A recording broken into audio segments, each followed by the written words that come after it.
But ನೀವು ಹೇಗೆ ಒಪ್ಕೊಂಡ್ರಿ? ಅದಕ್ಕೊಂದು ಧೈರ್ಯ ಬೇಕು. ಆ ರೀತಿ ಹೌದೌದು ಆ ರೀತಿ ಇದನ್ನ ಮಾಡೋದಕ್ಕೆ ಇಲ್ಲ, ನನಗೆ ಅವ್ರು ಇದ್ದಾರೆ ಅನ್ನೋ ಧೈರ್ಯ ಇತ್ತು. ನಾವು ಇದ್ರ ಕರ್ಕೊಂಡ್ ಬರ್ತಾರೆ. ಬಟ್ ಆಮೇಲೆ ಆ ಪಾತ್ರ ಬೆಳೀತಾ ಹೋಯ್ತು ಸರ್. ಅವ್ರು ಲಂಚ ಕೇಳಕ್ ಬಂದಿದ್ದನು ನೆಕ್ಸ್ಟ್ ಅವ್ರ ಸ್ನೇಹಿತ ಆಗ್ಬಿಡ್ತಾನೆ.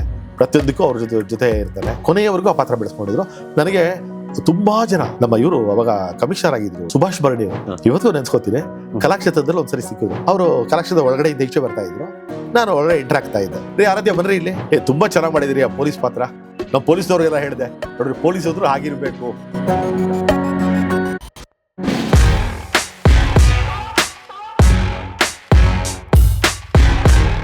ನೀವು ಪೇಮೆಂಟ್ ಬಗ್ಗೆ ಮತ್ತೆ ಈ ಪೇಮೆಂಟ್ ಹೇಳೋದಲ್ಲ, ಕೆಲವರು ಮಾತ್ರ, ಎಲ್ಲರೂ ಅಂದ್ಬಿಟ್ಟು. ಶ್ರೀರಸ್ತು ಶುಭಮಸ್ತು ಸೀರಿಯಲ್ ಅವರು ಪಾಪ ಅವ್ರಿಗೆ ಥ್ಯಾಂಕ್ಸ್ ಹೇಳ್ಬೇಕು ನಾನು. ಮತ್ತೆ ಇತ್ತೀಚೆಗೆ ಅವ್ರದ್ದು ರಾಜಕುಮಾರಿ ಅಂತ ಸೀರಿಯಲ್ ಬರ್ತಾರೆ. ಈ ಎರಡೂ ಸೀರಿಯಲ್ ಹೊರಗೆ ನನಗೆ ಪೇಮೆಂಟ್ ತಮಾಷೆ ಅಂದ್ರೆ ಒಂದ್ ತಿಂಗಳು ಕರೆಕ್ಟ್ ಆಗಿ ಚೆಕ್ ರೆಡಿ ಆಗೋಗಿದೆ. ಹಳೆ ಕಲಾವಿದರು ಹಿರಿಯರು ಅನ್ನೋ ಒಂದು ಗೌರವನ ಇರೋದಿಲ್ಲ. ಅಲ್ಲಿ ಯಾರಾದ್ರೂ ನಮಗ್ ಗೊತ್ತಿರೋರು ಇದ್ರೆ ಮಾತ್ರ. ಆಮೇಲೆ ಬಹುತೇಕ ಟಿವಿ ಇಂಡಸ್ಟ್ರಿಲಿ ಇವಾಗ ನಮ್ಮ ಪರಿಚಯಸ್ಥರು ಬಹಳ ಕಡಿಮೆ ಆಗಿದೆ. ಒಂದು 10% ಇರ್ಬೋದು.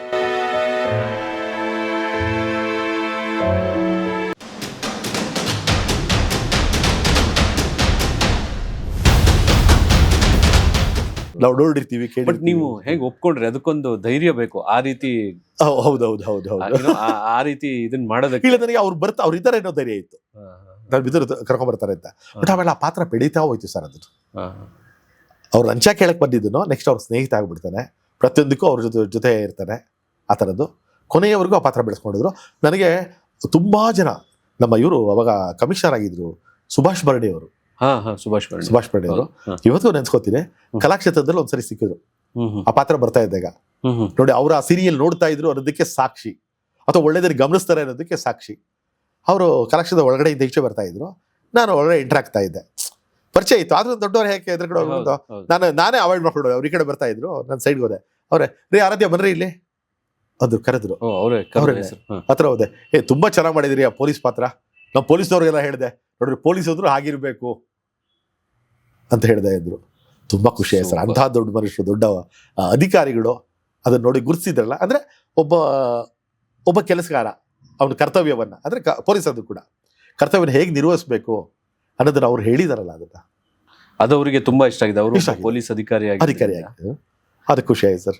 ಇದು ಕಾವೇರಿ, ಅದು ಅಲ್ಲೂ ಅಷ್ಟೇ ನಾಗತೇಳಿ ಅವ್ರದ್ದು ಎಲ್ಲ ಸೀರಿಯಲ್ಗಳಲ್ಲೂ ಮಾಡ್ತಾ ಬರ್ತಾ ಇದ್ದೆ. ಇದು ಅದು ಕೂಡ ಕಾವೇರಿಯಲ್ಲೂ ನನಗೆ ತುಂಬಾ ಇಷ್ಟವಾದಂತ ಪಾತ್ರ, ಚೀಫ್ ಆಫ್ ಸಾವಿತ್ರಿ ಬಿಟ್ರೆ.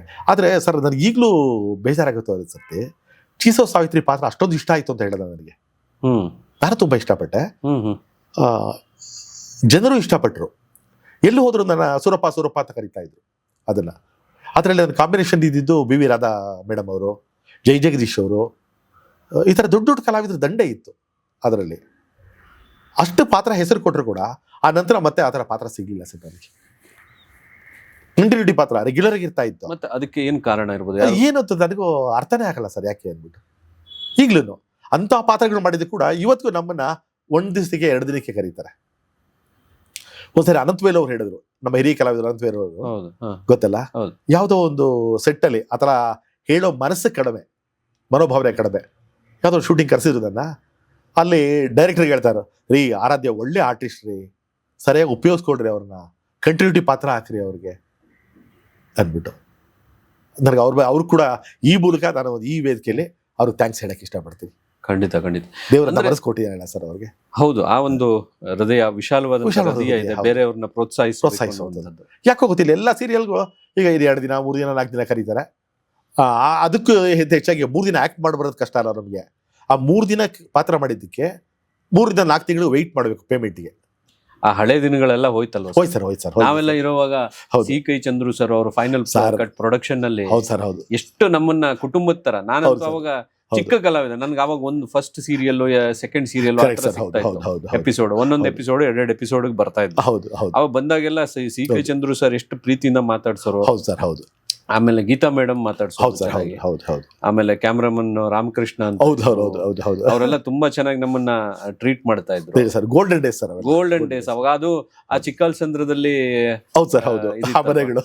ಮನೆಗಳಿತ್ತು. Yes, sir. ಅಲ್ಲಿಂದ ಆ ಹೌದು. ಬನಶಂಕರಿ ಜನದಟ್ಟಣೆ ಮತ್ತು ಆ ಏನೋ ಟ್ರಾಫಿಕ್ ಹೌದು, ಹೌದು. ಏರಿಯಾದಿಂದ ನಾವು ಒಳಗಡೆ ಹೋಗ್ಬಿಟ್ರೆ ಹೌದು ಹೌದು ಸಂಚಾರ ಸಿಕ್ಕು ಅಂತೀವಲ್ಲ, ಅಲ್ಲಿಂದ ಹೌದು, ನಾವು ಹೌದು. ತಪ್ಪಿಸ್ಕೊಂಡು ಹೌದು ಸರ್, ಒಳಗಡೆ ಹೋದ್ರೆ ನಿಜ. ಎಲ್ಲ ದೊಡ್ಡ ದೊಡ್ಡ ಮನೆಗಳು ಆರಾಮಾಗಿ. ಹೌದು ಸರ್, ಈಗ ಮೊನ್ನೆ ಯಾವಾಗ್ಲೂ ನಾನು ಬರುವಾಗ ನೋಡ್ತಾ ಇದ್ದೆ, ನಾವಲ್ಲಿ ಶೂಟಿಂಗ್ ಮಾಡ್ತಾ ಇದ್ ಮನೆ ಯಾವ್ದು ಅಂತಾನೆ ನಮ್ಗೆ ಗೊತ್ತಾಗಲ್ಲ ಸರ್, ಹಿಡಿಯಕ್ಕಾಗ್ತಾ ಇಲ್ಲ. ಗೊತ್ತಾಗಲ್ಲ. ಆಮೇಲೆ ಸರ್ ಈಗ್ಲಪ್ಪ ಇದೆ, ನಾವು ಪಾಪ ಪಾಂಡು ಮನೆಯಿಂದ ಮಾಡ್ತಾ ಇದ್ವಲ್ಲ, ಆ ಮನೆಯಿಂದ ಎದುರುಗಡೆ ಸಿಲ್ಲಿ ಮನೆ ಮಾಡ್ತಾ ಇದ್ವು.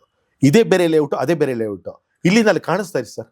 ಅದ್ ನಾವು ದಾಟ್ಕೊಂಡು ಹೋಗಿ, ನಾವು ಸೈಟ್ಗಳನ್ನ ದಾಟ್ಕೊಂಡು ಹೋಗ್ತಾ ಇದ್ವಿ. ನೆನಪಿದೆ ನನಗೆ. ಅಲ್ವೇ? ಯಾವ ಮನೆಗಳಿರಲ್ಲ ಎದುರುಗಡೆ, ಯಾವ ಬಿಲ್ಡಿಂಗ್ ಇಲ್ಲ, ಎದುರುಗಡೆ ಮನೆ ಕಾಣಿಸ್ತಾ ಇತ್ತು. ಇವಾಗ ಇಲ್ಲ, ಅದಕ್ಕೂ ಮುಂಚೆ ಸುಮಾರು ಅಲ್ಲಿಗಲ್ಲೂ ಸುಮಾರು 1 ಅದು ಕಿಲೋಮೀಟರ್. ಮತ್ತೆ ನಾವು ಅವಾಗ ನಡ್ಕೊಂಡು ಹೋಗುವಾಗ ಒಂದ್ಸಲ ನಾವೇನೋ ನಡ್ಕೊಂಡು ಹೋಗುವಾಗ ಗೀತಾ ಮೇಡಮ್ ನೋಡ್ಬಿಟ್ಟು, ಇವ್ರನ್ನೆಲ್ಲ ಯಾಕೆ ನಡ್ಕೊಂಡು ಕರ್ಕೊಂಡು ಹೋಗ್ತಾ ಇದ್ರ, ಕಾರಲ್ಲಿ ಕರ್ಕೊಂಡು ಹೋಗಿ ಅಂದ್ಬಿಟ್ಟು. ನೋಡಿ ಎಂತ ದೊಡ್ಡ ಮನಸ್ಸು. ಹೌದು ಹೌದು. ಸೊ ಆ ರೀತಿ ಟ್ರೀಟ್ಮೆಂಟ್ ಈಗ ಇಲ್ಲ ಸರ್, ಹೌದು ಹೌದು. ಆಮೇಲೆ ಪೇಮೆಂಟ್ ಸರ್, ನೀವು ಜ್ಞಾಪಿಸಿರಿ ಅದನ್ನ, ಪಾಪ ಪಾಂಡು ಸಿಲ್ಲಿ ಹೌದು ಫೈನಲ್ ಕಟ್ ಸಂಸ್ಥೆ ಇದು.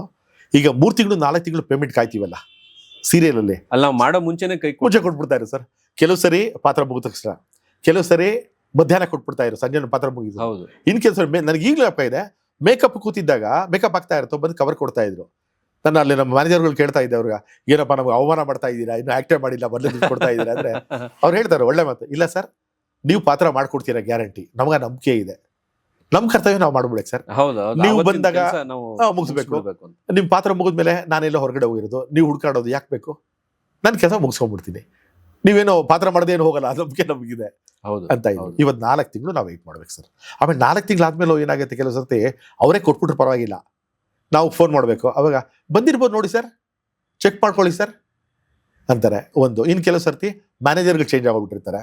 ಸರ್ ಈಗ ಆ ಮ್ಯಾನೇಜರ್ ಇಲ್ಲ, ನೀವು ಅವ್ರನ್ನ ಕೇಳಿ ಅಂತಾರೆ. ಈ ಆ ಮ್ಯಾನೇಜರ್ ಕೇಳಿ, ಸರ್ ನಾನು ಬಿಟ್ಟಿದ್ದೀನಿ ಹೊಸ ಬಂದಿಲ್ಲ, ಇವ್ರಿಗೆ ಕೇಳಿ ಅಂತಾರೆ. ಅವ್ರನ್ನ ಕೇಳ್ಬೇಕಾ ಇವ್ರನ್ನ ಕೇಳ್ಬೇಕಾ, ಇಬ್ಬಂದಿಗಳು ನಾವು. ಸರ್ ಆದ್ರೂನು ಇವತ್ತು ಕೂಡ ಸೀರಿಯಲ್ಗಳು ಓಡ್ತಾ ಇರುತ್ತೆ, ಜನ ಮತ್ತು ಬರ್ತಾರೆ ಕಲಾವಿದರಾಗಬೇಕು ಅಂತ. ಹೌದು ಪೇಮೆಂಟ್ ಈ ತರ ಪ್ರಾಬ್ಲಮ್ಗಳಿದೆ ಸರ್. ಇದು ಹೊರಗಡೆ ಜನಕ್ಕೆ ಗೊತ್ತಾಗಲ್ಲ. ಜನ ಸೀರಿಯಲ್ ಅಂದ್ರೆ ಸೀರಿಯಲ್ ತುಂಬಾ ರಿಚ್ ಆಗಿ ಬರ್ತಾ ಇದೆ ಸರ್. ಎಲ್ಲಾ ಸೀರಿಯಲ್ಲು ತುಂಬಾ ಚೆನ್ನಾಗಿ ಬರ್ತಾ ಇದೆ, ರಿಚ್ ಆಗಿ ಬರ್ತಾ ಇದೆ. ಚಾನಲ್ ಅದ್ರ ಮೇಲೆ ಕಾನ್ಸಂಟ್ರೇಟ್ ಮಾಡ್ತಾ ಇದೆ, ಬಡ ರಿಚ್ ತೆಗಿಬೇಕು ಅಂತ. ಆದ್ರೆ ಅಲ್ಲಿ ನಮ್ಮಂತ ಕಲಾವಿದರಿಗೆ ಅಥವಾ ಟೆಕ್ನಿಷಿಯನ್ಸ್ಗೆ ಸರಿಯಾದ ಸಮಯಕ್ಕೆ ಪೇಮೆಂಟ್ಗಳು ಸಿಗ್ತಾ ಇಲ್ಲ. ಇದು ಎಲ್ಲ ಕಡೆ ಇಲ್ಲ, ಕೆಲವು ಕಡೆ. ಸರ್ ಎಷ್ಟೊಂದು ಜನ ಕಲಾವಿದರು ಇವತ್ತು ಸೀರಿಯಲ್ ಅಲ್ಲಿ ಆಕ್ಟ್ ಮಾಡೋದನ್ನ ನಿಲ್ಸಿದ್ದಾರೆ. ಹೌದು, ಹಿರಿಯ ಕಲಾವಿದರು. ಹೌದು ಸರ್, ಹೌದು. ನಿಮ್ ತರಾನೇ ನಾನು ಬೇರೆ ಕೆಲವು ಕಲಾವಿದರ ಜೊತೆನೂ ಮಾತಾಡಿದೆ ಪರ್ಸನಲ್ ಆಗಿ. ಅವ್ರನ್ನು ಕೂಡ ಈ ಪಾಡ್ಕಾಸ್ಟ್ ಗೆ ಕರಿಬೇಕು ಅಂತ ಅಂದ್ಕೊಂಡಿದೀನಿ. ಅವ್ರು ಹೇಳಿದ್ರು, ನಾವೆಲ್ಲ ಸೀರಿಯಲ್ ಮಾಡೋದನ್ನ ನಿಲ್ಸ್ಬೇಕು ಅಂತ ಮಾತಾಡ್ಕೊಂಡು ನಿಲ್ಲಿಸ್ತಾ ಇದೀವಿ. ಯಾಕೆಂದ್ರೆ ಒಂದು ಪೇಮೆಂಟ್, ಹೌದು, ಎರಡನೇದು ಟ್ರೀಟ್ಮೆಂಟ್. ಹೌದು ಹೌದು ಹೌದು ಹೌದು ಸರ್, ಹೌದು ಹೌದು. ಸೊ ಈ 2 ಕಾರಣದಿಂದ ನಾವು ಮಾಡ್ತಾ ಇಲ್ಲ. ಮೂರನೇದು ಅಂತಂದ್ರೆ ಕಂಟಿನ್ಯೂಸ್ ಆಗಿ ಮಾಡಿಸ್ತಾರೆ, ಅಂದ್ರೆ ಯಾವುದೇ ಬಿಡುವಿರೋದಿಲ್ಲ, ಇದಿರೋದಿಲ್ಲ. ಅಂದ್ರೆ ಬಹಳ ಫಾಸ್ಟ್ ಆಗಿ ಓಡ್ಬೇಕು, ಯಾಕಂದ್ರೆ ಅದೊಂಥರ ಫ್ಯಾಕ್ಟ್ರಿ ತರ ಆಗ್ಬಿಟ್ಟು ಕ್ರಿಯೇಟಿವಿಟಿಗೆ ಅಲ್ಲಿ ಯಾವುದೇ ಬೆಲೆ ಇಲ್ಲ. ಹೌದು ಸರ್, ಇದ್ರ ಹೇಳ್ತಾ ಇದೆ ಇವಾಗ ನೀವು ಪೇಮೆಂಟ್ ಬಗ್ಗೆ. ಮತ್ತೆ ಈ ಪೇಮೆಂಟ್ ಹೇಳೋದಲ್ಲ, ಕೆಲವರು ಮಾತ್ರ, ಎಲ್ಲರೂ ಅಂದ್ಬಿಟ್ಟು. ಶ್ರೀರಸ್ತು ಶುಭಮಸ್ತು ಸೀರಿಯಲ್ ಅವರು ಪಾಪ ಅವ್ರಿಗೆ ಥ್ಯಾಂಕ್ಸ್ ಹೇಳ್ಬೇಕು ನಾನು. ಮತ್ತೆ ಇತ್ತೀಚೆಗೆ ಅವ್ರದ್ದು ರಾಜಕುಮಾರಿ ಅಂತ ಸೀರಿಯಲ್ ಬರ್ತಾರೆ. ಈ 2 ಸೀರಿಯಲ್ ಹೊರಗೆ ನನಗೆ ಪೇಮೆಂಟ್ ತಮಾಷೆ ಅಂದ್ರೆ 1 ತಿಂಗಳು ಕರೆಕ್ಟ್ ಆಗಿ ಚೆಕ್ ರೆಡಿ ಆಗೋಗಿದೆ. ಚೆಕ್ ರೆಡಿ ಆಗಿ ಅವ್ರು ಫೋನ್ ಮಾಡಿದ್ದಾರೆ, ಅಣ್ಣ ನಿಮ್ ಚೆಕ್ ರೆಡಿ ಇದೆ ತಗೊಂಡೋಗಿ ಅಂದ್ಬಿಟ್ಟು, ಮ್ಯಾನೇಜರ್ ಕೃಷ್ಣ ಅಂತ ಹೇಳಿ. ನಾನು ಹೋಗಕ್ಕೆ ಅವಕಾಶ ಆಗಲಿಲ್ಲ ಸರ್. 3 ತಿಂಗಳಾದ್ಮೇಲೆ ನಾನು ಹೋಗಿದ್ದೀನಿ. ಅಂದ್ರೆ ಇದು ಅಭ್ಯಾಸ ಹೋಗಿದ್ದಿಲ್ಲ, 3 ತಿಂಗಳು 4 ತಿಂಗಳು ಪೇಮೆಂಟ್ ತಗೊಂಡು. ಹಾಗೆ ಇತ್ತೀಚೆಗೆ ಹಾಗಿದೆ, ರಾಜಕುಮಾರಿ ಮಾಡಿದ್ದೆ, ಅದ್ರ ಪೇಮೆಂಟ್ ರೆಡಿ ಆಗಿತ್ತು. ಆ ತಕ್ಷಣ ಅವ್ರು ಹೇಳಿದ್ರು ತಗೊಂಡೋಗಿ ಅಂತ. ಅವ್ರು ಹೇಳಿ 2.5 ತಿಂಗಳಾಗಿದ್ದು ಹೋಗಿರ್ಲಿಲ್ಲ ನಾನು. ಆಮೇಲೆ ಲಾಸ್ಟ್ ಮಂತ್ 3 ತಿಂಗಳಲ್ಲಿ ಚೆಕ್ ಇದಾಗ್ಬಿಡುತ್ತೆ. ಲಾಸ್ಟ್ ಮಂತ್ ಹೋದೆ ನಾನು ಅವ್ರಿಗೆ ಫೋನ್ ಮಾಡಿದೆ. ಅವಾಗ ಅಯ್ಯೋ ಅಣ್ಣ ತಗೊಂಡಿಲ್ಲ ನೀವು ಇನ್ನೂ ಅಂದ್ರು. ಅವತ್ತೇ ಹೇಳಿದ್ದಲ್ಲ ಅಂದ್ರು. ಇಲ್ಲ ತಗೊಂಡಿಲ್ಲ ಅಂದೆ. ಆಮೇಲೆ ಹೋದಾಗ ಅವರೇ ಇದ್ರು, ಅವರು ಮತ್ತೆ ಪ್ರೊಡ್ಯೂಸರ್ ಇಬ್ರು ಇದ್ರು. ಅವ್ರು ಹೇಳಿದ್ರು ಇನ್ನೊಂದು ವಾರ ಬಿಟ್ಟಿದ್ರೆ ಚೆಕ್ ಅದು ಲ್ಯಾಪ್ಸ್ ಆಗ್ತಾ ಇತ್ತು. ಅದ್ರ ನಾನು ಹೇಳಿದೆ, ಚೆಕ್ ಲ್ಯಾಪ್ಸ್ ಆದ್ರೂ ಚಿಂತೆ ಇಲ್ಲ ಸರ್, ನೀವು ಕೊಡ್ತೀರಿ ಅನ್ನೋ ನಂಬಿಕೆ ನನಗಿದೆ 100%. ಸರಿ, ಇದರಿಂದನೇ ಎಷ್ಟೊಂದ್ ಜನ ಪ್ರೊಡಕ್ಷನ್ ಮ್ಯಾನೇಜರ್ಸು ನನ್ಗಿರೋ ಹಳೆ ಫ್ರೆಂಡ್ಸ್ ಗಳೆಲ್ಲ ಅವ್ರು ಬಿಟ್ಟು ಊರುಗಳಿಗೆ ಹೋಗಿದ್ದಾರೆ. ಅವ್ರ ಊರಲ್ಲಿ ಗದ್ದೆ ತೋಟ ಮಾಡ್ಕೊಂಡು ಫೋಟೋ ಕಳಿಸ್ತಾರೆ. ಇದು ತುಂಬಾ ಖುಷಿಯಾಗಿದ್ದಾರೆ ಅವರೆಲ್ಲ. ಹೌದು ಹೌದು. ಆಮೇಲೆ ಟ್ರೀಟ್ಮೆಂಟ್ ಹೇಳಿದಲ್ಲ, ಟ್ರೀಟ್ಮೆಂಟ್ ಅದು ಕೂಡ ಅವಾಗ ನಿಮಗೆ ನೆನಪಿರ್ಬೋದು, ಯಾಕೆ ನಾವು ನೀವು ಜೊತೆ ವರ್ಕ್ ಮಾಡೋದಂತ ಫೈನಲ್ ಕಟ್ ಸಂಸ್ಥೆ. ಹೌದು. ಅವ್ರು ರೆಗ್ಯುಲರ್ ಆರ್ಟಿಸ್ಟ್ ಒಂದು 5-6 ಜನ ಮನೆಯವ್ರು ಇರ್ತಾ ಇದ್ರು ಅಲ್ವೇ. ಅವ್ರೆಲ್ಲರದು ಫಸ್ಟ್ ಶಾಟ್ ಆದ ತಕ್ಷಣನೇ ನಮ್ಮ ನಿರ್ದೇಶಕರು ಇದ್ದಂತ ವಿಜಯ್ ಪ್ರಸಾದ್ ಅವ್ರಾಗ್ಬೋದು, ನಮ್ಮ ಮುನಿ ಜನಪದ ಅವರು ಇವರೆಲ್ಲ ಎಷ್ಟು ಮಟ್ಟಿಗೆ ಎಂಕರೇಜ್ ಮಾಡ್ತಾ ಇರೋದು. ಅವ್ರು ಶಾರ್ಟ್ ಆದ ತಕ್ಷಣ ಇಂಥವ್ರು ಫಸ್ಟ್ ಶಾರ್ಟ್ ಓಕೆ ಆಯ್ತು ಅಂದ್ಬಿಟ್ಟು ಎಲ್ಲ ಕ್ಲಾಸ್ ಮಾಡ್ತಾ ಇದ್ರು. ಹಾಗೆ ಅತಿಥಿ ಕಲಾವಿದರು ಅಂತ ಯಾರು ಹೋಗ್ತಾ ಇದ್ರು ಅವತ್ತು, ಅವ್ರಿಗೂ ಅಷ್ಟೇ. ಅಲ್ಲಿ ಮಧ್ಯಾಹ್ನ 12 ಗಂಟೆಗೆ ಇರ್ಬೋದು, 1 ಗಂಟೆಗೆ ಇರ್ಬೋದು, ಅವ್ರದ್ದು ಫಸ್ಟ್ ಶಾರ್ಟ್ ಆದಾಗ ಚೀಫ್ ಗೆಸ್ಟ್ ತರ ಟ್ರೀಟ್ ಮಾಡ್ತಾ ಇದ್ರು. ಇವಾಗ ನಾನೇ ಹೋಗಿದ್ದೆ ಅನ್ಕೊಳ್ಳಿ, ಅವಾಗ ಆರಾಧ್ಯ ಅವ್ರದ್ದು ಫಸ್ಟ್ ಶಾರ್ಟ್ ಓಕೆ ಆಯ್ತು ಅಂದ್ಬಿಟ್ಟು ಎಲ್ಲ ಕ್ಲಾಪ್ಸ್ ಹಾಕೋರು, ಏನೋ ಒಂದು ಖುಷಿ ಆಗೋದು ಸರ್. ಇವಾಗ ಇದೇ ಇಲ್ಲ ಸರ್. ಅದು ಇನ್ನೊಂದು ಅಂದ್ರೆ ಅವಾಗ ಪಾಪ ಪಾಂಡು 50ನೇ 100 ದಿನಗಳನ್ನ ಪೂರೈಸಿದಾಗ ನನ್ಗೊಂದು ಇನ್ವಿಟೇಷನ್ ಬಂತು ಫೈನಲ್ ಕಟ್ ಪ್ರೊಡಕ್ಷನ್. ನಾನ್ ಅವಾಗ ಬ್ಯಾಚುಲರ್ ರೂಮ್ ಅಲ್ಲಿ ಇದ್ದೆ, ಫೈನಲ್ ಕಟ್ ಪ್ರೊಡಕ್ಷನ್ ಇಂದ ಏನ್ ಬಂದಿದೆ. ನಾನು ಅಷ್ಟು 100ರಲ್ಲಿ ನಾನ್ ಮಾಡಿರೋದು ಒಂದು 5-6 ಎಪಿಸೋಡ್ಸ್ ಇರ್ಬೋದು ಅತಿಥಿ ಕಲಾವಿದರು. ಬಟ್ ನಮ್ಮನ್ನು ನೆನ್ಪಿಸ್ಕೊಂಡು ನಮಗ್ ಅಡ್ರೆಸ್ ಇಟ್ಕೊಂಡು ಅವ್ರು ನನ್ಗೆ ಕಳ್ಸಿದ್ರು. ಹೌದು ಸರ್. ಅದನ್ನ ನಾವು ಅಲ್ಲಿ ಫೈನಲ್ ಕಟ್ ಪ್ರೊಡಕ್ಷನ್ ಅವ್ರದ್ದು ಯಾವ್ದೋ ಒಂದು ಆಡಿಟೋರಿಯಂ ಅಲ್ಲಿ ದೊಡ್ಡದಾಗಿ ಸಮಾರಂಭನೂ ಮಾಡಿದ್ರು. ಅದಕ್ಕೆಲ್ಲ ಒಳ್ಳೆ ಟ್ರೀಟ್ಮೆಂಟ್ ಇತ್ತು ಸರ್. ಇವತ್ತಿಗೂ ಎಲ್ಲರೂ ನೆನ್ಸ್ಕೊಳ್ಳೋದು, ನಾನಾಗ್ಲಿ ನೀವಾಗ್ಲಿ ನಿಮ್ಮಂತ ಬಹಳಷ್ಟು ಜನ ಕಲಾವಿದರಾಗ್ಲಿ, ಊಟಕ್ಕೆ ತುಪ್ಪ ಕೊಟ್ಟಂತ ಮೊದಲನೇ ಸಂಸ್ಥೆ ಫೈನಲ್ ಕಟ್ ಅಂತ ಹೇಳಿ. ಹೌದು ಸರ್, ಖಂಡಿತ. ರವಳಯ್ಯ ಅಂತ ಇದ್ರು, ಈಸ್ ನೋ ಮೋರ್ ಆತ ಇಲ್ಲ ಈಗ ಪಾಪ. ಚಪಾತಿಗೆ ನಾವು ಅನ್ನಕ್ಕೆ ಅನ್ನ ಸಾರ ಕೂಡ ಸರ್ ನಾವು ಕೇಳಿದ್ವಿ, ಸರ್ ತುಪ್ಪ ಅಂತ. ನೋಡಿ ರವಳಯ್ಯನ ಇವತ್ತು ನೆನಪು ಮಾಡ್ಕೋಬೇಕು ನಾವು. ಅವ್ರಿಲ್ಲ, ಅವ್ರ ಮಗ ಸೂರಿ ಅಂತ ಅಂದ್ಬಿಟ್ಟು ಆತ ಪ್ರೊಡಕ್ಷನ್ ಮ್ಯಾನೇಜರ್ ಮತ್ತೆ ಪ್ರೊಡ್ಯೂಸರ್ ಕೂಡ ಮಾಡ್ತಾ ಇದ್ದಾರೆ. ಆವಾಗಿನ ದಿನಗಳ ಒಂದು ಖುಷಿನೇ ಬೇರೆ ಅದು. ಹೌದು ಸರ್, ಹೌದು. ಈಗ ಮತ್ತೆ ಫೈನಲ್ ಕಟ್ ಪ್ರೊಡಕ್ಷನ್ ಬರ್ಬೇಕು ಸರ್, ಕಲಾವಿದರಿಗೆ. ಹೌದು ಸರ್, ಹೌದು. ಅವಕಾಶ ಸಿಗಬೇಕಂದ್ರೆ ಇಲ್ಲ, ನೀವು ಹೇಳಿದ್ರೆ ಗೋಲ್ಡನ್ ಡೇಸ್ ಅದು, ಗೋಲ್ಡನ್ ಡೇಸ್. ಆಮೇಲೆ ಆಗಿನ ವಾತಾವರಣ ಹೇಳಿದ್ರು, ಬೆಳಗ್ಗೆ ಹೋದ ತಕ್ಷಣ ಅಷ್ಟು ರೆಸ್ಪೆಕ್ಟ್ ಆಗಿ ಪ್ರತಿಯೊಬ್ಬರು ರಿಸೀವ್ ಮಾಡ್ತಾ ಇದ್ರಲ್ವಾ. ಹೌದು. ಯಾರೇ ಒಬ್ಬ ಹೊಸ ಕಲಾವಿದ್ರು.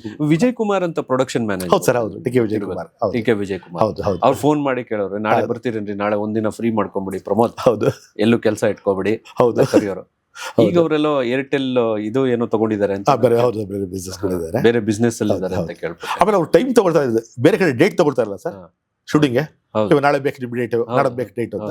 ಇವ್ರ ಡೇಟ್ ಜೊತೆಗೆ ಟೈಮು, ನೀವು 8 ಗಂಟೆಗೆ ಬಂದ್ಬಿಡಿ, 10 ಗಂಟೆಗೆ ಕಳಿಸ್ಬಿಡ್ತೀವಿ ಅಂತ ಇದ್ರು. ಸರ್ ನಾವು 8 ಗಂಟೆಗೆ ಆಗಲ್ಲ ಸರ್, ಒಂದು ಕೆಲಸ ಮಾಡಿ 10 ಗಂಟೆಗೆ ಬನ್ನಿ, 12 ಗಂಟೆಗೆ ಕಳಿಸ್ಬಿಡ್ತೀವಿ ಅಂತ ಇದ್ರು. ಅಂದ್ರೆ ಗೆಸ್ಟ್ ಅಪಿಯರೆನ್ಸ್ ಇರೋರಿಗೆ ಆತರ ಪಕ್ಕ ಪ್ಲಾನ್ ಸರ್. ಯಾವತ್ತು ಸುಮ್ನೆ ಕೂರ್ಸಿರಲ್ಲ, ಕರೆದು ಕೂತ್ಕೊಳ್ಳಿ ನಾಳೆ ಮಾಡೋಣ, ಇವತ್ತು ಕರೆದ್ವಿ ಇವತ್ತು ಆಗ್ಲಿಲ್ಲ, ಪ್ಲಾನ್ ಅಂದ್ರೆ ಪ್ಲಾನಿಂಗ್. ಅಷ್ಟಲ್ಲೇ ಕಳಿಸ್ಬಿಡ್ತಾ ಇದ್ರು. 2 hours ಅಲ್ಲಿ ಅವ್ರ ಸೀನ್ ಕಳಿಸ್ತಾ ಇದ್ರು. ಈ ತರ ಪ್ಲಾನಿಂಗ್ ಇವಾಗ ಕಡಿಮೆ. ಅಂದ್ರೆ ಈ ಕೆಲಸದ ಒತ್ತಡಗಳು ಹಾಗೆ ಇದೆ ಅನ್ಕೊಳ್ಳಿ. ಆಮೇಲೆ ರೆಸ್ಪೆಕ್ಟ್ ಹೇಳೋದಲ್ಲ, ಪ್ರತಿಯೊಬ್ಬರು ಪ್ರೀತಿಯಿಂದ ಮಾತಾಡ್ತಾ ಇದ್ರು. ಈಗ ಎಲ್ಲಾ ಸೆಟ್ಗಳಲ್ಲೂ ಆ ಪ್ರೀತಿ ಸಿಗಲ್ಲ. ಹೋದ್ರೆ ಯಾರೋ ಅನ್ನೋ ತರ ಇರ್ತಾರೆ, ಅಲ್ಲಿ 10 ಜನ ಕೂತಿರ್ತಾರೆ. ಇವಾಗ ನಾನು ಒಬ್ಬ ಕಲಾವಿದ, ಕಲಾವಿದರು ಹಿರಿಯರು ಅನ್ನೋ ಒಂದು ಗೌರವನ ಇರೋದಿಲ್ಲ. ಅಲ್ಲಿ ಯಾರಾದ್ರೂ ನಮಗ್ ಗೊತ್ತಿರೋರು ಇದ್ರೆ ಮಾತ್ರ, ನಮ್ಮ ಪರಿಚಯಸ್ಥರಿದ್ರೆ. ಆಮೇಲೆ ಬಹುತೇಕ ಟಿವಿ ಇಂಡಸ್ಟ್ರಿಲಿ ಇವಾಗ ನಮ್ಮ ಪರಿಚಯಸ್ಥರು ಬಹಳ ಕಡಿಮೆ ಆಗ್ಬಿಟ್ಟಿದ್ದಾರೆ. ಒಂದು 10% ಇರ್ಬೋದು. ಆತರ ನಮ್ಮ ಪರಿಚಯ ಇದ್ರೆ ಅವ್ರು ಇಂಟ್ರೊಡ್ಯೂಸ್ ಮಾಡ್ಕೊಡ್ತಾರೆ. ಅದರಲ್ಲಿ ನಮ್ಮ ಇವರು ಕುಮಾರ್ ಅಂತ ಒಬ್ರು ಡೈರೆಕ್ಟರ್ ಇದ್ದಾರೆ, ಅಮೃತ ವರ್ಷಿಣಿ ಇವೆಲ್ಲ ಡೈರೆಕ್ಟ್ ಮಾಡಿದ್ರಲ್ಲ, ಅವರು ಕ್ಯಾಮ್ರಾಮನ್ ಪ್ಲಸ್ ಡೈರೆಕ್ಟರ್ ಕೂಡ. ಅವರು ಕೆಲವು ಸೀರಿಯಲ್ ಅವರೇ ಕರೆಸ್ತಾರೆ ಪಾಪ, ಆರಾಧಿನ ಕರೆಸಿ ಅಂತ ಹೇಳಿ ಹುಡುಕ್ಬಿಟ್ಟು. ಹೋದಾಗ ಸೆಟ್ಟಲ್ಲಿ ಎಷ್ಟು ಚೆನ್ನಾಗಿ ನಮ್ಮನ್ನು ಇಂಟ್ರೊಡ್ಯೂಸ್ ಮಾಡ್ಕೊಡ್ತಾರೆ ಪ್ರತಿಯೊಬ್ಬರಿಗೂ ಅಂದ್ರು ಕೂಡ. ನಿಜವಾಗ್ಲೂ ಸರ್ ಅವ್ರಿಗೆ ನಾವು ಎಷ್ಟು ಕೃತಜ್ಞತೆ ಹೇಳಿದ್ರು ಕಡಿಮೆನೆ ಅನ್ಸುತ್ತೆ. ಇವರು ರಂಗಭೂಮಿ ಕಲಾವಿದರು, ಸಾಕಷ್ಟು ಸಿನಿಮಾ ಮಾಡಿದ್ದಾರೆ. ನಿಮ್ಮ ಮೂಡ್ ಅಪ್ ಆಗ್ಬಿಡಿರುತ್ತೆ, ಒಳ್ಳೆ ಆಕ್ಟಿಂಗ್ ಮಾಡಬೇಕು ಅನ್ನೋಂತ ಒಂದು ಬಂದ್ಬಿಟ್ಟಿರುತ್ತೆ. ಅಂದ್ರೆ ನಿಮ್ಗೆ ಆಕ್ಟಿಂಗ್ ಪೂರಕವಾದಂತ ಒಂದು ವಾತಾವರಣ ಕ್ರಿಯೇಟ್ ಮಾಡ್ತಾರೆ. ಹೌದು ಸರ್. ಅದು ಎಷ್ಟು ಜನ ಕಲಾವಿದರು ಆ ಕಲಾವಿದರನ್ನ ಕರೆದು ನಿಲ್ಲಿಸ್ಬಿಟ್ಟು ಹೇಳ್ತಾರೆ, ನಮ್ಮನ್ನ ಪರಿಚಯ ಮಾಡ್ಕೊಡ್ತಾರೆ. ಇವರಿಗೆ ಅಂತ ತುಂಬಾ ಒಳ್ಳೆ ವ್ಯಕ್ತಿ, ತುಂಬಾ ಡೌನ್ ಟು ಅರ್ತ್. ಇವತ್ತಿಗೂ ಮೊನ್ನೆ ಒಂದು ಇನ್ಸಿಡೆಂಟ್ ಹೇಳಿದ್ರು ಶೂಟಿಂಗ್ ಅಲ್ಲಿ, ಜೋಡಿ ಹೇಗೆ ನಾವು ಸೀರಿಯಲ್ ಮಾಡ್ತಾ ಇದ್ದಾರೆ, ಅದ್ರಲ್ಲಿ ಒಂದು ಪಾತ್ರಕ್ಕೆ ಅವರೇ ಕರೆಸಿದ್ರು, ಈ ಪಾತ್ರ ಆರಾಧ್ಯನ ಕೈಲೇ ಮಾಡಿಸ್ಬೇಕು ಅಂತ ಹೇಳಿ. ಆವಾಗ ಏನೋ ಮಾತಾಡ್ತಾ ಕೂತ್ಕೊಂಡಿದ್ವಿ, ಹಿಂಗೆ ಸ್ಕ್ರಿಪ್ಟ್ ನೋಡ್ಕೊಂಡು ಬಂದರು ಅವರು. ಒಂದು 5-6 ಜನ ಕಲಾವಿದರು ಇದ್ರು. ಆರಾಧ್ಯ ಅವ್ರು ಇಷ್ಟು ವರ್ಷ ಯಾಕಿದ್ದಾರೆ ಗೊತ್ತಾ ಇಂಡಸ್ಟ್ರಿಯಲ್ಲಿ ಅಂತ ಕೇಳಿದ್ರು. ಅವರು ಬೇರೆಯವ್ರು ಗೊತ್ತಾಗಿಲ್ಲ, ಸುಮ್ಮನೆ ಇದ್ರು ಅವರು. ಅವ್ರು ಯಾವ ಸೆಟ್ಗೆ ಹೋದ್ರು ಕೂಡ ಅಲ್ಲಿ ಏನಾದ್ರು ನಡೀತಾ ಇರಲಿ ಅದ್ರ ಕಡೆ ಗಮನ ಕೊಡಲ್ಲ. ನಾನು ಬಂದಿರೋದು ಇಲ್ಲಿ ಪಾತ್ರ ಮಾಡೋಕ್ಕೆ, ನಾನು ಅಷ್ಟೇ ಇಲ್ಲಿ ಪರ್ಫಾರ್ಮ್ ಮಾಡಬೇಕು ಅಂದ್ಕೊಂಡವರು ತಾನು ತನ್ನ ಪಾತ್ರದಷ್ಟೇ ಗಮನಿಸ್ತಾರೆ. ಅವರು ಅದನ್ನ ಕಾನ್ಸಂಟ್ರೇಟ್ ಮಾಡ್ತಾರೆ, ಬೇರೆ ಯಾವ ವಿಷಯಕ್ಕೂ ತಲೆ ಹಾಕಲ್ಲ, ಅನವಶ್ಯಕ ಮಾತಾಡಲ್ಲ ಅಂತ ಹೇಳಿದ್ರು. ತುಂಬಾ ಖುಷಿ ಆಯ್ತು. ಅಂದ್ರೆ ಅಂಥವ್ರ ಮನಸ್ಸುಗಳೆಲ್ಲ ಒಂದು ಹುಡ್ಕೊಂಡಿದೀವಲ್ಲ ಸರ್ ನಾವು. ಹೌದು, ಸಾಕು. ಆಮೇಲೆ ಅವರು ಯಾವಾಗ ಆ ನಿರ್ದೇಶಕರು ನಮ್ಮ ಬಗ್ಗೆ 4 ಮಾತಾಡ್ತಾರೆ, ಇಡೀ ಸೆಟ್ಟು ಅಲ್ಲಿರೋ ಕಲಾವಿದರಾಗ್ಬೋದು ಅವ್ರು ಗೌರವ ಕೊಡ್ತಾರೆ. ತಂತ್ರಜ್ಞರು ಪ್ರತಿಯೊಬ್ರು ತುಂಬಾ ರೆಸ್ಪೆಕ್ಟ್ ಕೊಡ್ತಾರೆ. ಬಟ್ ಎಲ್ಲ ಕಡೆ ಸಿಗಲ್ಲ ಸರ್. ಕೆಲವು ಕಡೆ ಅವ್ರು ಯಾರೋ ಯಾವ ಪಾಪ ಹುಡುಗರು ಬಂದಿರ್ತಾರೆ, ಎಲ್ಲ ಯಂಗ್ಸ್ಟರ್ಸು, ಎಲ್ಲೋ ದೂರದಿಂದ ಬಂದಿರ್ತಾರೆ, ಒಂದು 20-25 ವರ್ಷ ಹುಡುಗರು. ಅವ್ರ ಹಳೆ ಸೀರಿಯಲ್ ನೋಡಿರಲ್ಲ, ಸಿನಿಮಾ ನೋಡಿರಲ್ಲ, ನಾವು ಯಾರು ಅಂತಾನೆ ಅವ್ರಿಗೆ ಗೊತ್ತಿರಲ್ಲ. ಯಾರೋ ಬಂದಿದ್ದಾರೆ ಬಿಡು ಅನ್ನೋ ತರ ಆಗ್ತಾರೆ. ತೀರಾ ಎಷ್ಟು ಮಟ್ಟಿಗೆ ಅಂದ್ರೆ ಒಬ್ಬ ಕಾಸ್ಟ್ಯೂಮರ್ ಹತ್ರ ಹೋದ್ರು ಕೂಡ ಆ ಕಾಸ್ಟ್ಯೂಮರ್ಗೆ ನಾವ್ ಯಾರಂತ ಗೊತ್ತಿರಲ್ಲ. ಏನ್ರೇ ತಗೊಳ್ರಿ, ಹಾಕೊಳ್ರಿ ಅನ್ನೋ ಮಟ್ಟಕ್ಕೆ ಆಗೋಗಿರುತ್ತೆ. ಒಬ್ಬ ಕಲಾವಿದನ ಹೇಗೆ ನಡೆಸ್ಕೋಬೇಕು ಅನ್ನೋದು. ಬಟ್ ಈ ಕುಮಾರ್ ಅಂತವ್ರು ಹೇಳಿದಲ್ಲ, ಈ ತರ ಡೈರೆಕ್ಟರ್ಗಳು ಪ್ರತಿಯೊಬ್ಬರು ಎಜುಕೇಟ್ ಮಾಡ್ತಾರೆ. ಅವ್ರ ಮೇಕಪ್ ಮನ್ ಆಗ್ಬೋದು, ಕಾಸ್ಟ್ಯೂಮರ್ ಆಗ್ಬೋದು, ಕಲಾವಿದರ ಹತ್ರ ನೀನು ಹೀಗೆ ನಡ್ಕೋಬೇಕು, ಹೀಗೆ ರೆಸ್ಪೆಕ್ಟ್ ಆಗಿ ಬಿಹೇವ್ ಮಾಡಬೇಕು ಅಂತ. ಆ ಥರ ಕೆಲವೇ ಡೈರೆಕ್ಟ್ರು. ಇನ್ನು ಕೆಲವರು ಪಾಪ ಡೈರೆಕ್ಟ್ರು ಅವ್ರದೇ ಕೆಲಸಗಳು ಸಾಕಾಗಿರುತ್ತೆ, ಇನ್ನು ಬೇರೆ ಎಜುಕೇಟ್ ಮಾಡೋ ಇಲ್ಲಿ ಅವ್ರದೇ ಸಾಕಾಗಿರುತ್ತೆ ಪಾಪ ಕೆಲಸಗಳು, ಅವ್ರದೇ ಆ ಡೈರೆಕ್ಷನ್ ಮಾಡಿ ಆ ಸೀರಿಯಲ್ ಆಗ್ಬೇಕು, ಅದರಿಂದ ಪ್ರಾಫಿಟ್ ಬರ್ಬೇಕು. ಹೌದು ಸರ್, ಹೌದು, ಜವಾಬ್ದಾರಿ ತುಂಬಾ ಜವಾಬ್ದಾರಿ ತುಂಬಾ ಇರುತ್ತೆ. ಆದ್ರೆ ಅದ್ರ ಬಿಟ್ಟುನು ಇದನ್ನ ಮಾಡುವಂತಂದ್ರೆ ಅಡಿಷನಲ್ ರೆಸ್ಪಾನ್ಸಿಬಿಲಿಟಿ ಇದೆ ಸರ್. ಹೌದು, ಅಡಿಷನಲ್ ಅನ್ನೋಕ್ಕಿಂತ ಇದೊಂದು ಕರ್ತವ್ಯ ಸರ್. ಹೌದು, ಅಲ್ಲಿ ಟೋಟಲ್ ವಾತಾವರಣ ಕ್ರಿಯೇಟ್ ಮಾಡೋದು. ಅದರಿಂದ ಈ ಇಡೀ ಸಿನಿಮಾ ಅಥವಾ ಸೀರಿಯಲ್ ತುಂಬಾ ಚೆನ್ನಾಗಿ ಮೂಡ್ ಬರುತ್ತೆ. ಹೌದು ಸರ್, ಹೌದು. ನಾನು ಒಂದ್ಸರಿ ಯಾವುದೋ ಒಂದು ಸೆಟ್ ಹೋದೆ ಸರ್. ಹೋದೆ, ಒಂದು 5-6 ಜನ ಕೂತಿದ್ರು ಹಾಲ್ನಲ್ಲಿ. ಅವ್ರು ಹೇ ಟೈಮ್ ಹೋದೆ, ನೋಡ್ತೀನಿ ಎಲ್ಲ ಮುಖ ನೋಡ್ತಾರೆ, ಯಾರು ಮಾತಾಡಿಸ್ಲಿಲ್ಲ. ಸರಿ ಸುಮ್ಮನೆ ಅದೇ ಹೊರಗಡೆ ಹೋದೆ, ಕೂತ್ಕೊಂಡೆ. ಆಮೇಲೆ ಶೋ ಡೈರೆಕ್ಟರ್ ಬಂದರು. ಡೈರೆಕ್ಟ್ರು ಪರಿಚಯ ಇಲ್ಲ ನನಗೆ, ಅಸೋಸಿಯೇಟು ಪರಿಚಯ ಇಲ್ಲ, ಮ್ಯಾನೇಜರ್ ಏನೋ ಫೋನ್ ಮಾಡಿದ್ರು. ಹೋದೆ, ಯಾರು ಮಾತಾಡ್ಸೋರಲ್ಲ. ಆಮೇಲೆ ಶೋ ಹೊತ್ತಾದ್ಮೇಲೆ ಯಾರು ಅಸ್ಟೆಂಟ್, ಯಾರೇ ಅಂತ ಬಂದ ಅಸಿಸ್ಟೆಂಟ್ ಡೈರೆಕ್ಟ್ರು. ಬೇಕಪ್ ಮಾಡ್ಕೊಡ್ರಿ ಅಂದ. ಸರಿ ಹೋದೆ, ಎಲ್ಲ ಪತ್ರ ಆಯ್ತು. ಗೌರ್ಮೆಂಟ್ ಆಫೀಸಲ್ಲಿ ನೀವು ಅರ್ಜಿ ಹಾಕಿ ಕೂತಿರ್ತೀರಲ್ಲ, ಯಾರೇ ನೆಕ್ಸ್ಟ್ ನಿಮ್ದು ಬರ್ರೆ. ಹೌದು, ಆಮೇಲೆ ಸಂಜೆ ಎಲ್ಲ ಪಾತ್ರ ಎಲ್ಲ ಮುಗೀತು ನಂದು. ಆಮೇಲೆ ಹೊರಡೋ ಟೈಮಲ್ಲಿ ಹೇಳಿದೆ ನಾನು, ನೋಡ್ರಪ್ಪ, ನಾನು ತುಂಬಾ ವರ್ಷದಿಂದ ಇಂಡಸ್ಟ್ರಿಯಲ್ಲಿ ಇದ್ದೀನಿ, ಇಲ್ಲಿ ವಾತಾವರಣ ನಿಮ್ಗೆ ಯಾಕೋ ಬೆಳಿಗ್ಗೆ ವಾತಾವರಣ ಇಷ್ಟ ಆಗ್ಲಿಲ್ಲ ನನಗೆ. ಒಂದು ಶೂಟಿಂಗ್ ಬಂದ್ರೆ ಅದು ಮದುವೆ ವಾತಾವರಣ ಇರಬೇಕು, ಸಂಭ್ರಮ ಇರಬೇಕು, ಒಂದು ಗೃಹ ಪ್ರವೇಶದ ವಾತಾವರಣ ಇರಬೇಕು, ಸೂತ್ಕದ ಛಾಯೆ ಇರಬಾರದು. ಬೆಳಿಗ್ಗೆ ಬಂದ್ರೆ ಯಾಕೋ ನಿಮ್ ಮುಖದಲ್ಲೆಲ್ಲ ಸೂತ್ಕು ಛಾಯೆಗಳು ಕಾಣಿಸ್ತಾ ಇತ್ತು. ಖುಷಿಯಾಗಿರ್ಬೇಕು, ಅವರ ಕೆಲಸ ಚೆನ್ನಾಗಾಗುತ್ತೆ, ಬಂದವ್ರಿಗೆ ಗೌರವ ಕೊಡಬೇಕು, ಈ ಥರದ್ದೆಲ್ಲ ಹೇಳಿದೆ. ಆವಾಗ ನಿರ್ದೇಶಕ, ಇಲ್ಲ ಸರ್, ನೀವು ದೊಡ್ಡವ್ರು ಹೇಳ್ಬೇಕು ಸರ್, ಇಂಥವೆಲ್ಲ ಕರ್ತವ್ಯ ಅಂತ ಅಂದ್ರು. ಒಪ್ಕೊಂಡ್ರ ಅದನ್ನ ಅವ್ರು ಹೊಸಬ್ರಾದ್ರು ಕೂಡ. ಆಮೇಲೆ ಇನ್ಯಾರೋ ಕೇಳೋದ ವಿಷಯ ಗೊತ್ತಾಯ್ತು, ಪಾಪ ಅವ್ರಿಗೆ ಯಾರಿಗೋ 3 ತಿಂಗಳಿಂದ ಪೇಮೆಂಟ್ ಆಗಿಲ್ಲ ಅಂತ. ಅಲ್ಲಿ ಇನ್ನೆಲ್ಲಿ ಬರುತ್ತೆ ಅಲ್ಲ ಅಂದ್ಕೊಂಡೆ. ಅಲ್ಲಿ ನನ್ನ ಥಾಟ್ ತಪ್ಪಾಯ್ತು ಅಲ್ಲಿ. ಅಷ್ಟೆಲ್ಲ ನಾನು ಅವ್ರಿಗೆ ಉಪದೇಶ ಮಾಡಿರ್ಬೋದು, ಅದ್ ನನ್ನ ಥಾಟೇ ತಪ್ಪು ಅಲ್ಲಿ ಅನ್ನಿಸ್ತು. ವಾತಾವರಣ ಆಗ ಕಾರಣ. ಸೊ ಅಲ್ಲಿ ಎಲ್ಲರೂ ಪ್ರತಿಯೊಬ್ಬರು ಜವಾಬ್ದಾರಿ ಇರುತ್ತೆ ನೋಡ್ಬೇಕಾದ್ದು. ಒಂದು ನಿರ್ಮಾಪಕನ ಜವಾಬ್ದಾರಿ ಇರ್ಬೋದು, ನಿರ್ದೇಶಕಂದು ಇರ್ಬೋದು, ಮ್ಯಾನೇಜರ್ದು ಇರ್ಬೋದು, ಅಲ್ವೇ? ಹೌದು, ಎಲ್ಲರ ಜವಾಬ್ದಾರಿ. ಎಲ್ಲ ಜವಾಬ್ದಾರಿ. ಆದ್ರೆ ಅವ್ರಿಗೇನೆ ಪೇಮೆಂಟ್ ಬಂದಿಲ್ಲ ಅಂದ್ರೆ ಪಾಪ ಅವನ ಮುಖದಲ್ಲಿ ನಗು ಎಲ್ಲಿ ಬರುತ್ತೆ, ಅಲ್ವೇ? ಹೌದು. ಆಮೇಲೆ ಸರ್, ಈಗ ಎಲ್ಲರೂ 3 ತಿಂಗಳು 4 ತಿಂಗಳು ಕಾಯೋಷ್ಟು ಪೇಷನ್ಸ್ ಇರಲ್ಲ, ಆ ಶಕ್ತಿಗಳು ಎಲ್ರಿಗೂ ಇರಲ್ಲ. ಹೌದು. ಈ ಕೆಲವು ಕಡೆ ಹೇಳ್ತಾರೆ, ಹೊಸ ಸೀರಿಯಲ್ ಕಮೆಂಟ್ ನೋಡು ಸರ್, ಆಫ್ಟರ್ 60 ಡೇಸ್ ನಿಮ್ಗೆ ಪೇಮೆಂಟ್ ಸಿಗೋದು ಅಂತ. ಆದ್ರೆ ಪಕ್ಕ ಸಿಗುತ್ತೆ, ಆಲ್ಮೋಸ್ಟ್ ಸಿಗುತ್ತೆ. ಅಲ್ಲ, 60 ಡೇಸ್ ಅವ್ರು ಹೇಳಿರ್ತಾರೆ, ಅದು 90 ಡೇಸ್ ಆಗುತ್ತೆ, 120 ಡೇಸ್ ಅವ್ರು ಹೇಳಿರ್ತಾರೆ. ಅವ್ರಿಗೆ ಕೆಲವು ಸ್ನೇಹಿತರು ಗೊತ್ತಿರೋರು, ನನ್ನ ಪರಿಚಯಸ್ಥರು ಕೂಡ ನೋಡಿದ್ರಲ್ಲ ನಾಟಕಗಳನ್ನ, ಕಳಿಸಿ ಅವ್ರ ಹತ್ರ ಪಾತ್ರ ಮಾಡಿಸೋಣ ಅಂದ್ರು, ಸಿನಿಮಾಗೆ ಸೀರಿಯಲ್ಗೆ. ನಾನು ಹೇಳಿದೆ, ನೋಡಪ್ಪ ಈಗ ಕರೀತಾ ಇದ್ದಾರೆ ಹೋಗು ಅಂತ ಅಂದ್ಬಿಟ್ಟು. ಅವನು ನನಗೆ ಇಷ್ಟ ಇಲ್ಲ, ನನಗೆ ನಾಟಕ ಇಷ್ಟ, ನಾನು ನಾಟಕ ಮಾಡ್ಕೊಂಡಿರ್ತೀನಿ, ಸೀರಿಯಲ್ ಸಿನಿಮಾ ನಾನು ಫೋರ್ಸ್ ಮಾಡಬೇಡಿ ಅಂತ. ನಾನು ಅಲ್ಲ, ಕರೆದಿದ್ದಾರಪ್ಪ, ಗೌರವಕ್ಕಾದ್ರೂ ಹೋಗ್ಬಾ ಅಂತ ಹೇಳಿದೆ ನಾನು ಕೆಲವು ಸರ್ತೆ. ಅವನ್ನ ದಯವಿಟ್ಟು ಒತ್ತಾಯ ಮಾಡಬೇಡಿ, ನಾನು ನೋಡಿದ್ದೀನಿ, ನಿಮ್ಮ ಸ್ಟ್ರಗಲಿಂಗ್ ನೋಡಿದ್ದೀನಿ, ನಾನು ಬೇಡ, ನನಗೆ ಒಳ್ಳೆ ಕಡೆ ಕೆಲಸ ಇದೆ, ನಾನು ಖುಷಿಗೆ ನಾಟಕ ಮಾಡ್ಕೊಂಡಿರ್ತೀನಿ. ಓಕೆ, ಸರಿಯಾದ ಒಂದು ಅಂದ್ರೆ ನಿರ್ಧಾರ ಅಲ್ವೇ? ಈ ನಿರ್ಧಾರ ನಾವು ತಗೊಳಕ್ ಆಗ್ತಾ ಇರಲಿಲ್ಲ ಆಗಿನ ಕಾಲದಲ್ಲಿ.